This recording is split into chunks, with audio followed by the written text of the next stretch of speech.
আসসালামু আলাইকুম। Monira blog kitchen থেকে আমি মনিরা বলছি। দূরে এবং কাছে যে যেখান থেকে দেখছেন সবাইকে অনেক অনেক ধন্যবাদ আমার ভিডিওটি দেখার জন্য। পুরো ভিডিওটি দেখার জন্য অনুরোধ করছি। আজ আপনাদের তৈরি করে দেখাবো সহজ পদ্ধতিতে কিভাবে মূলা দিয়ে চিংড়ি রেসিপি তৈরি করতে হয়। অনেকেই মূলা খেতে চায় না, তবে এই পদ্ধতিতে মূলা রান্না করলে যারা মূলা খায় না তারাও কিন্তু মূলার প্রেমে পড়ে যাবে। আমি এখানে কয়েকটা মূলা নিয়েছি, এই যে এভাবে ছোট ছোট টুকরা করে কেটে নিয়েছি বা পলে নিয়েছি। আপনারা চাইলে আপনাদের পছন্দ মতো শেপ দিতে পারেন। এখানে চিংড়ি মাছ নিয়েছি, এই চিংড়িগুলো দেশি চিংড়ি। তো এখন আমি মূলাগুলোকে ভাপ দেওয়ার জন্য চুলার উপরে পানি বসিয়েছিলাম। এখন মূলাগুলো দিয়ে দিলাম, দিয়ে মূলাগুলোতে একটু ভালোভাবে বলক নিয়ে আসার জন্য জাল করে নিব। এতে করে মূলার যে একটা গন্ধ থাকে সেই গন্ধটা একদমই থাকবে না। এই যে আমার বলক চলে এসেছে।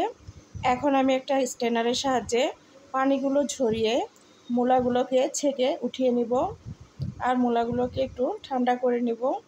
তো এভাবে সবগুলো আমি উঠিয়ে নিলাম। এখন রান্না করতে চলে আসলাম। ফ্রাই প্যানের মধ্যে আমি তেল দিয়েছি, দিয়ে এখন এখানে 10-12টা কাঁচামরিচ ফালি করে দিয়েছি। আর এখানে 4টা পেঁয়াজ আমি এভাবে ছোট ছোট টুকরা করে কেটে দিয়েছি। দিয়ে এখন তেলের মধ্যে নেড়ে চেড়ে ভেজে নিতে হবে। অবশ্যই কাঁচামরিচটা এই পর্যায়ে দিবেন, যেহেতু আমি এখানে কোনো প্রকার গুঁড়া মশলা ব্যবহার করব না, গুঁড়া মরিচ ব্যবহার করব না, যার কারণে কাঁচামরিচগুলো তেলের মধ্যে ভেজে নিতে হবে। এতে করে টেস্টটা খুব ভালো আসবে। তো এখন পেঁয়াজ আর কাঁচামরিচগুলোকে একটু লাল লাল করে ভেজে নিয়ে এখন এখানে অ্যাড করে দিব চিংড়ি মাছ। আমি এখানে দেশি চিংড়ি মাছ ব্যবহার করেছি। আপনারা চাইলে যে কোনো চিংড়ি মাছ এখানে ব্যবহার করতে পারেন, ছোট বড় যে কোনো চিংড়ি মাছ, কোনো সমস্যা নেই। তবে এভাবে দেশি চিংড়ি দিয়ে এই মূলার রেসিপিটি তৈরি করলে খেতে দুর্দান্ত স্বাদের হয়ে থাকে। এখন আমি এগুলোকে নেড়েচেড়ে একটু তেলের মধ্যে ভেজে নিব। আলাদা করে চিংড়ি মাছগুলো যেহেতু ভাজবো না, তেলের মধ্যে এভাবে ভেজে নিলাম। এখন এখানে আমি মশলার মধ্যে দিয়ে দিলাম, শুধু এখানে জিরা বাটা দিয়েছি 1/2 চামচ, লবণ দিয়েছি 1 টেবিল চামচ, আর হলুদ দিয়েছি 1 চামচ। আর অন্য কোনো কিছু এখানে দেব না। এগুলো দিলেই আনা, বেশি মশলা দিলে কিন্তু এই মূলার রেসিপিটা খেতে একদমই ভালো লাগে না। আর মূলা কিন্তু আমাদের পেটের জন্য বা স্বাস্থ্যের জন্য খুবই উপকারী একটি খাবার। মূলাটা আমরা সাধারণত সবাই অ্যাভয়েড করি, খেতে চায় না।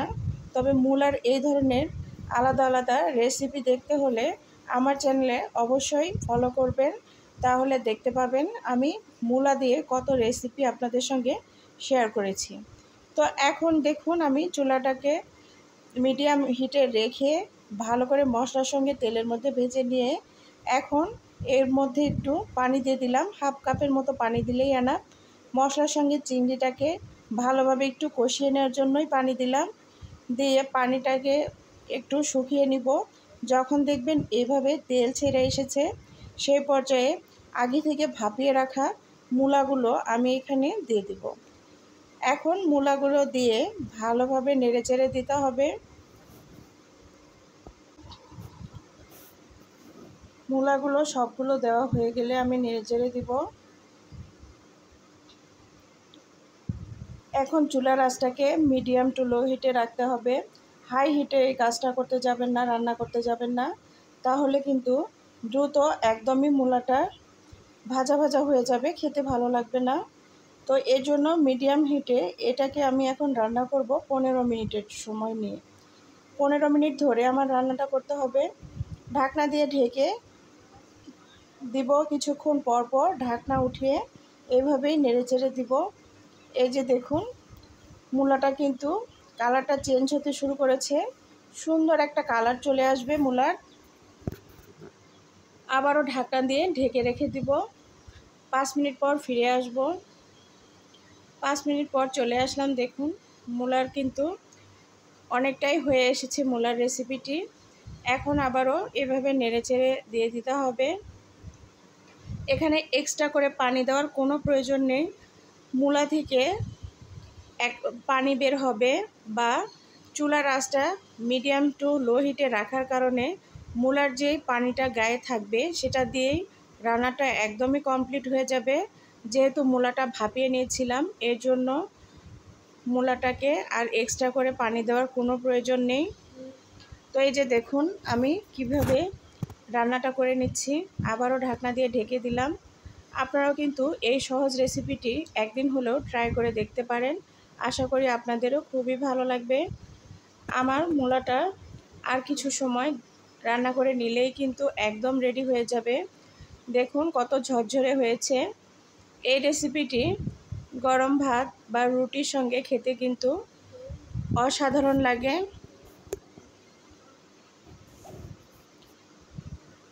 আমার আজকের এই সহজ রেসিপিটি কেমন লাগলো অবশ্যই কমেন্ট করে জানাতে ভুলবেন না। আর ভুল ত্রুটি হলে অবশ্যই ক্ষমা সুন্দর দৃষ্টিতে দেখবেন। আর আমার চ্যানেলে অনেক রেসিপি দেওয়া আছে, চাইলে আমার চ্যানেলটি ঘুরে আসতে পারেন। যারা নতুন আমার ভিডিওটি দেখছেন এখনও আমার চ্যানেলটি সাবস্ক্রাইব করেননি, প্লিজ অনুরোধ করছি আমার চ্যানেলটি সাবস্ক্রাইব করে আমার পাশে থাকবেন। আর পাশে থাকা বেল আইকনটি অবশ্যই অন করে রাখবেন, তাহলে আমি নতুন নতুন রেসিপি আপলোড করার সঙ্গে সঙ্গে আপনাদের কাছে নোটিফিকেশন চলে যাবে। তো এখন নামানোর আগে আমি ভাজা সামান্য একটু জিরার গুঁড়া দিয়ে দিলাম। এই আধা চামচের মতো ভাজা জিরার গুঁড়াটা দিলাম। এটা অপশনাল, আপনারা চাইলে এখানে ধনিয়া পাতা ইউজ করতে পারেন। ধনিয়া পাতা আমার বাসায় তেমন কেউ খেতে চায় না, যার কারণে আমি তরকারিতে সাধারণত ধনিয়া পাতাটা খুবই কম ব্যবহার করি। তো এখন আর কিছু সময় নেড়ে চেড়েই চুলাটাকে বন্ধ করে দিব। রান্নাটা কিন্তু আমার একদম রেডি। তো এই যে চুলাটাকে বন্ধ করে দিলাম, এখন আপনাদের পরিবেশন করে দেখাচ্ছি। দেখুন মাশাআল্লাহ কত লোভনীয় হয়েছে। আবারও বলছি, যারা কখনো এইভাবে মূলা খাননি বা খেতে চান না তারা এইভাবে এই রেসিপিটি করে দেখবেন, খেতে কিন্তু দুর্দান্ত স্বাদের হয়ে থাকে। ভালো থাকবেন, আমার জন্য দোয়া করবেন। আজকে এখানে শেষ করলাম। আল্লাহ হাফেজ।